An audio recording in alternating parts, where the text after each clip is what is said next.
కేంద్ర బడ్జెట్ తీవ్ర నిరాశ కలిగించిందని సిపిఎం సిఐటియు నాయకుడు కందరపు మురళి అన్నారు. ప్రభుత్వ ఖర్చు పెరగకుండా అభివృద్ధి సాధ్యపడదన్నారు. ప్రతి సంవత్సరం 1 కోటి మందికి ఉపాధి కల్పించేందుకు 3 పథకాలు ప్రవేశపెట్టామని ఆర్థిక మంత్రి గొప్పగా చెప్పారని, వాస్తవంగా ఈ పథకాలు ఉపాధి పెంచేవి కావని తెలిపారు.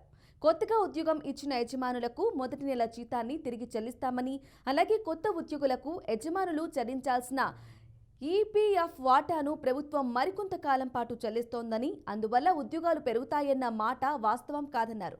ఇవి ప్రజల డబ్బులను యజమానులకు దోచిపెట్టే పథకాలు మాత్రమే అని విమర్శించారు. భారత పార్లమెంటులో ఆర్థిక మంత్రి నిర్మలా సీతారామన్ గారు బడ్జెట్ను ప్రవేశపెట్టారు. ఇది వరుసగా నిర్మలా సీతారామన్ గారు ప్రవేశపెట్టినటువంటి 7వ బడ్జెట్. మోదీ పరిపాలనలో ప్రవేశపెడుతున్నటువంటి 13వ బడ్జెట్.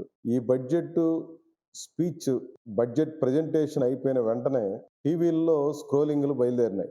దాని సారాంశం ఏంటంటే, ఈ బడ్జెట్ కారణంగా దేశమంతటా కూడా స్టాక్ మార్కెట్లన్నీ కుప్పకూలిపోయాయి. ఫలానా కంపెనీలో ఇంత శాతం పడిపోయింది, ఫలానా కంపెనీలో ఇంత శాతం పడిపోయింది.